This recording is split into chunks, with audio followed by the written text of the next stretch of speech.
Have you noticed that the number of kids who got diagnosed with this ADHD and autistic has been increased tremendously over the years? Almost 1 in 4 of my friends have their child showing signs of this hyperactivity, or to an extent of this dyslexia, word blindness, or learning difficulty. Most of the parents are struggling to get support. And I know quite a lot of people who doesn't like the idea of having these medications, and they are trying to find some safe alternatives. In this video, I will share with you some of the insights I've learned over the years, and hopefully I can give you plenty of clues you can look into it. Let's start by discussing how conventional medicine address this type of neuro disorders. I believe the general approach is to get themselves or their child being assessed by a doctor or a psychiatrist, either from a local hospital or a private clinic. Then based on a different outcome after an evaluation done by a doctor or psychiatrist, they will either recommend one or a combination of these types of therapies. And sometimes medications are prescribed for complex cases or upon request. I believe you might have seen kids screaming loudly in the public places like in a shopping mall or inside a public bus or even train stations. Some might have these stimming effects when they are too engaged when playing those mobile games. I have seen even a small kid like 5 or 6 years old screaming loudly to his mom and kicking on his mom's leg. So a lot of these conventional therapies are trying to teach the parents to understand why their kids behave in such a way or what they're trying to imply. So in my opinion, these type of therapies are leaning against what's after. Have you personally experienced that before? Now let's look at functional or a more holistic perspective. As a functional health practitioner myself, I always source for the healing opportunities and to find out what are the underlying causes for this type of disorder. I like to ask a lot of whys, all the questions. Functional medicine is asking about why and to understand.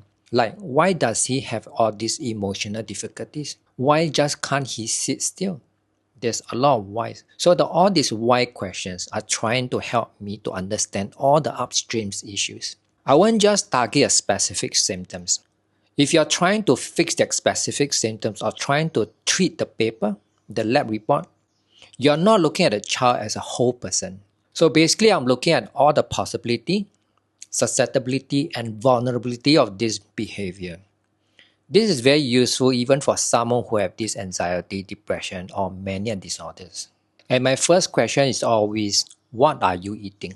The nutrition piece is a very big piece because what you eat will affect how you behave, your behavior. 9 out of 10 of the respondents always tell me that they eat a very standard diet. Standard American diet, standard Singapore diet. They also consume a lot of this ultra-processed food. They tend to eat out frequently. They do consume wheat, soy, and corn, which happens to have the highest concentration of pesticides. So with all these toxic chemicals, then their immune system will start to suffer. They will then eventually cascade to different issues. They will have a lot of high oxidative stress. They will also have a lot of inflammation inside the body accumulated over time. Most of the time, their protein intake is also very, very low, which I will discuss later. And why is protein so important? Because certain protein actually helps to support your neural pathways. They might even have food sensitivity, which they might not know. But because they are consumed a very small amount, they will accumulate over time. And from what I observe, most of the people in these spectrums have some sort of gut dysfunction. And in some individuals, they might have leaky guts. Did you know that a lot of processed food and 95% of this baby milk formula contains this synthetic vitamin B9 folic acid? This is such a huge thing, huge problem. Because folic acid is synthetic, it's not the natural form which you can find naturally in the environment. And this folic acid is slowing down your methylation pathway. To an extent, they will actually stop or even slowing down all your 200 over functions inside your body. Because it's not just affecting that few genes, it's slowing down pathways over pathways. Let me give you an example. It's like a gear. There's a gear, and in between there are interlinked gears. When one gear actually turns, the other gear will turn as well. Some of the gears might turn even faster, or some of the gears might turn slower, depending on the mechanism of the device. But let's say if one of the gears, your methylation cycle, is being slowed or stopped, the nearby gears will not be operating. And one of the pathways is this bioptrin pathway, whereby most of our brain chemicals are being produced here. These are the serotonin, dopamine, epinephrine and norepinephrine, and even our sleep hormone, melatonin. With so many triggers like food sensitivity, your environmental toxins, chemicals, and even histamines, now your body is on a constant war against all these toxins. Normally the switch for this toxin elimination are switched on for that few moments. But with so many triggers you're getting from your environment, now this switch is being switched on 24/7, leading to a stage that your cells will eventually proceed to this cell danger response. I know dopamine is widely associated with this ADHD and autistic. So let me elaborate a little bit further here. The first step is the production of this dopamine. In order for this dopamine to be produced, you need cofactors like vitamin B6 in the correct form. And you need to eat sufficient protein, especially the tyrosine. The vitamin B6 and tyrosine are the substrate and cofactors.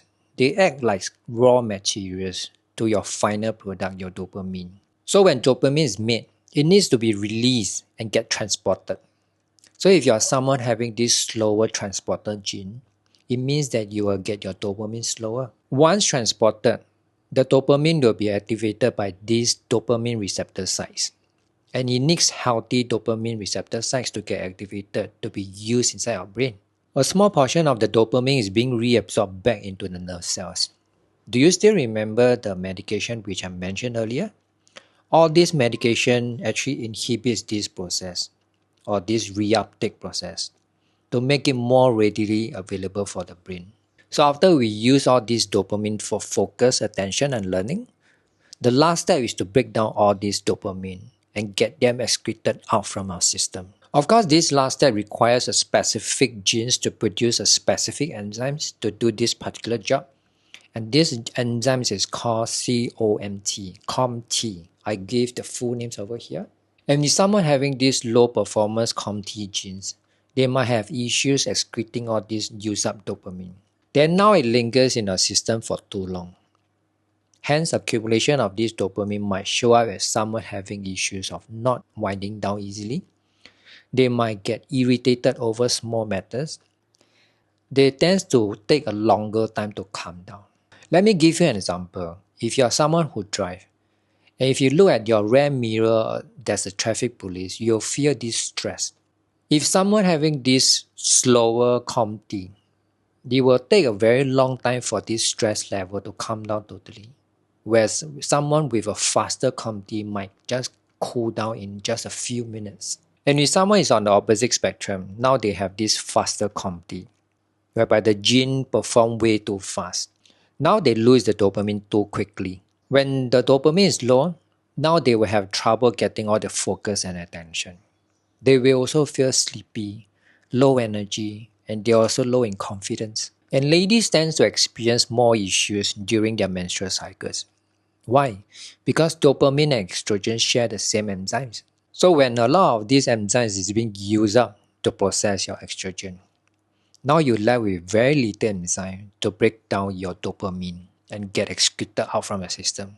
So when ladies have all this dopamine in their system, guess what? They will experience headaches, irritability. It's the same as those with a slower COMT. Are you able to link the dots now and see the full picture?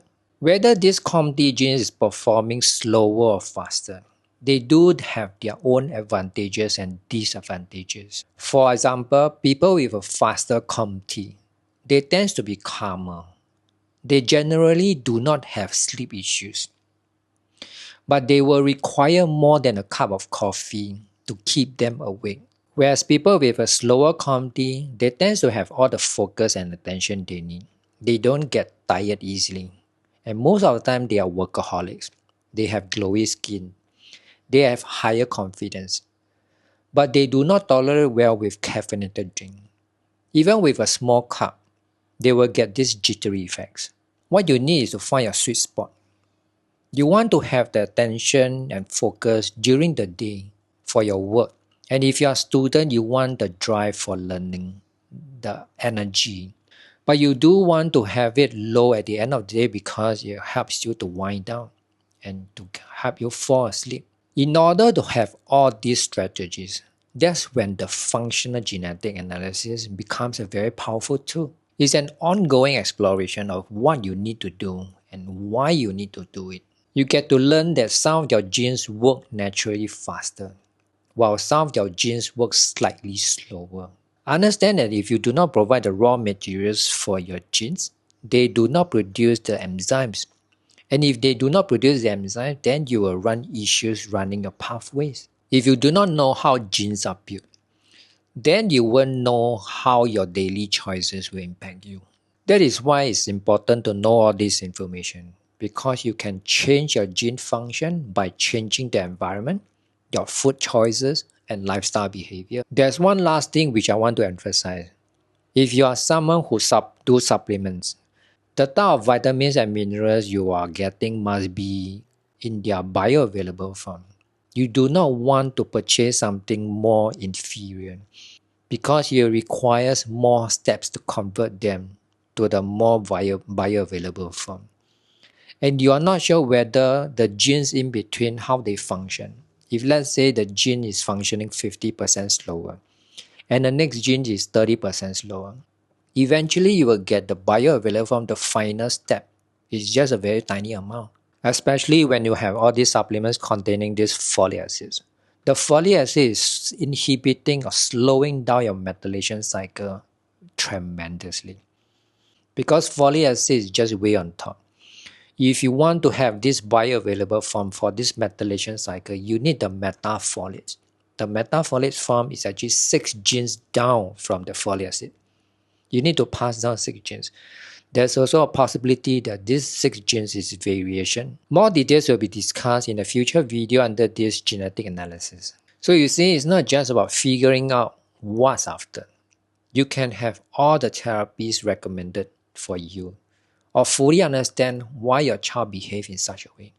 But if you're not supporting your pathways, eating the wrong food, exposing yourself with more toxic chemicals, or increased inflammations, all this will lead to a vicious cycle.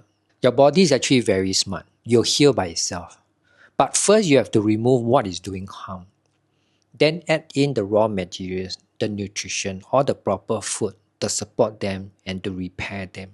Okay, we have come to the end of this video. I might expand into part 2 in the coming weeks, whereby I will explain some other functional lab testing which you can consider to give you a better overview, and I will go through some of the supplements in their bioavailable form, which you can introduce them to support your pathway coherently.